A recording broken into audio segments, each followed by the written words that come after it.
I'm Marie with Decis Canada, and I scored a 169 on the LSAT, which is the 95th percentile. In this episode, we will go over introducing you to some reading comprehension strategies. Reading comprehension is one of the 3 sections on the LSAT, the others being logic games and logical reasoning.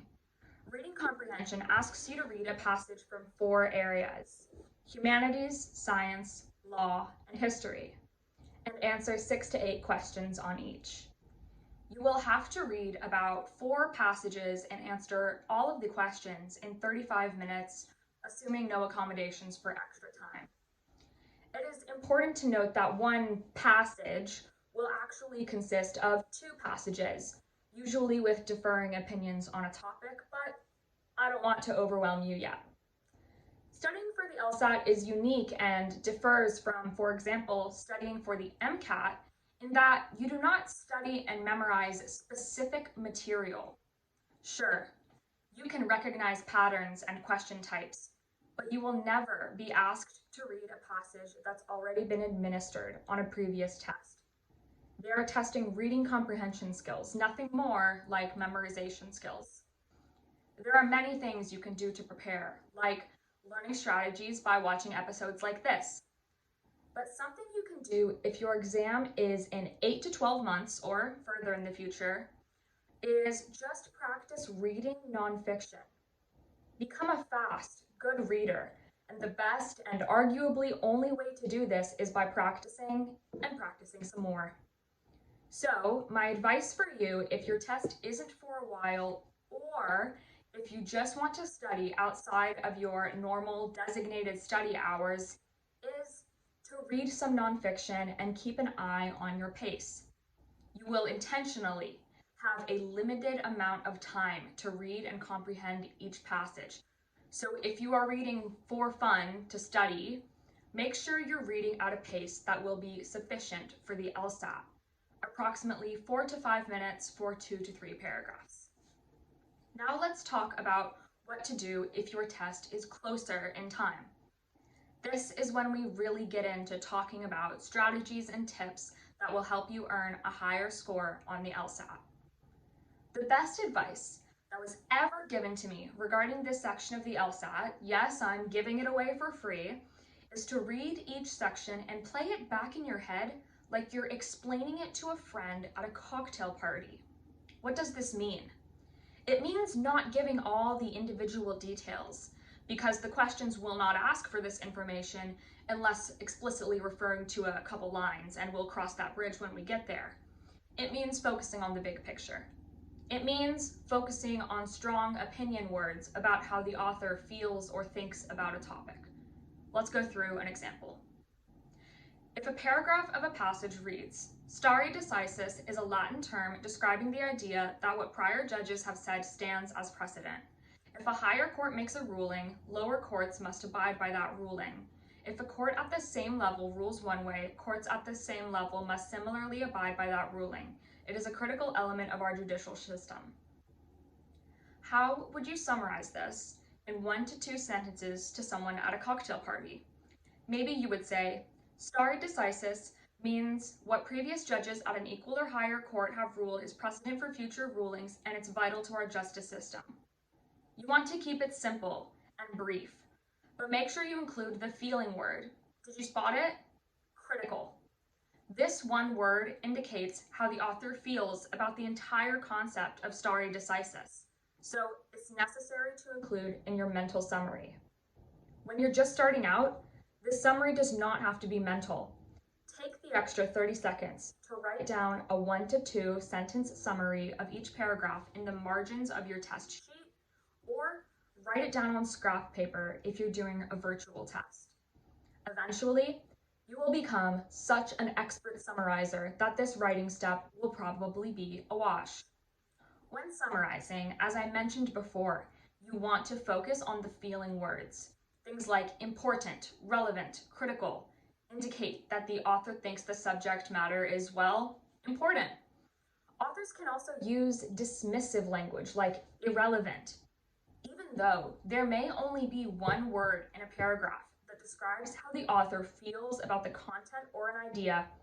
make sure to annotate it on your page. I choose to circle feeling words. You might be lucky and get some strong feeling words.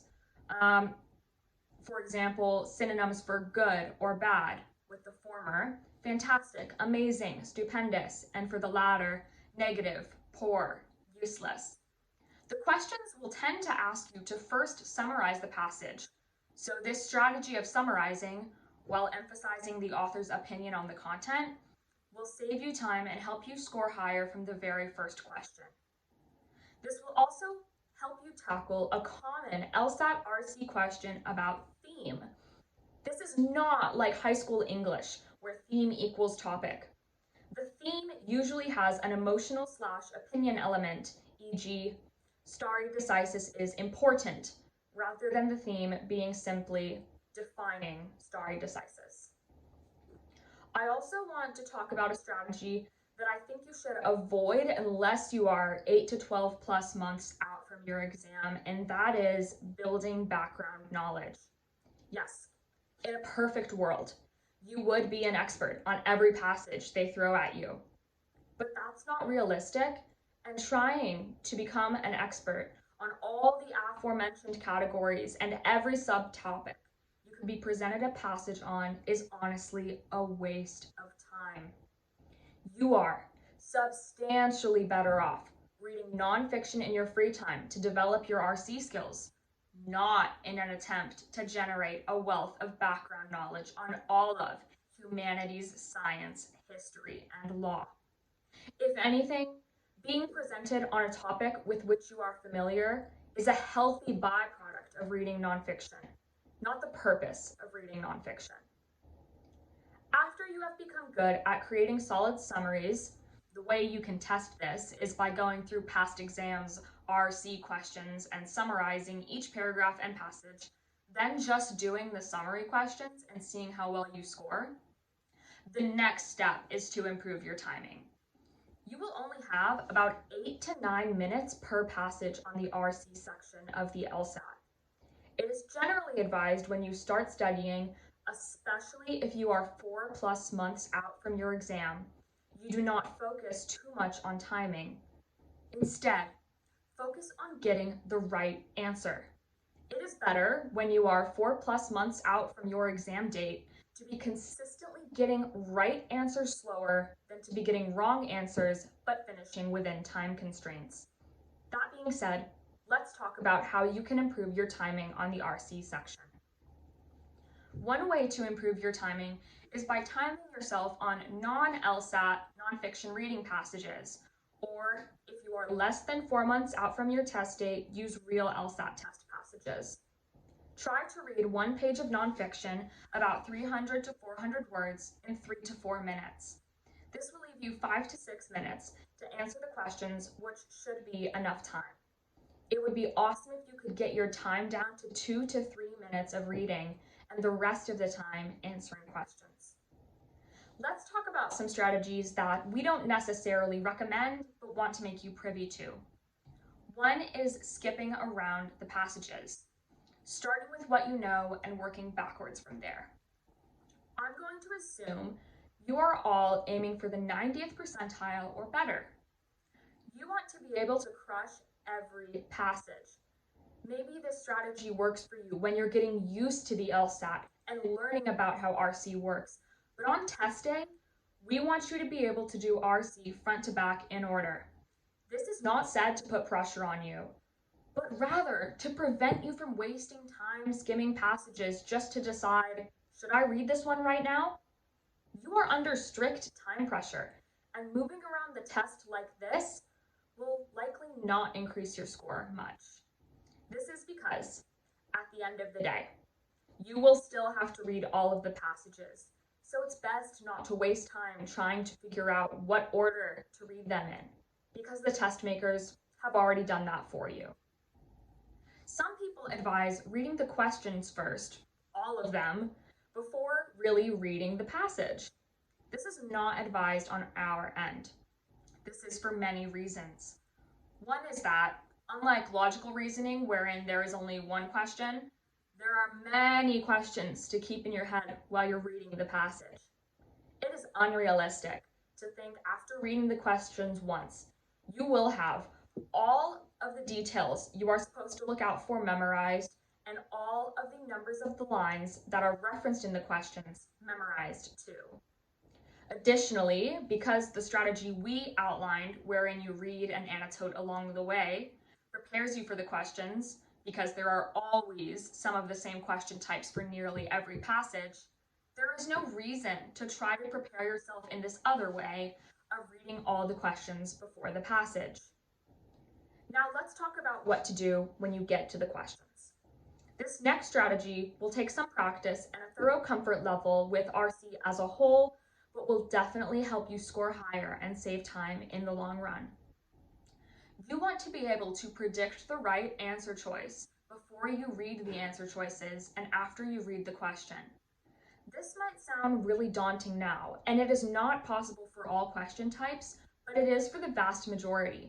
For example, after you have summarized in the margins and circled feeling words, you should be able to predict the answer to a question asking about the author's attitude toward a topic.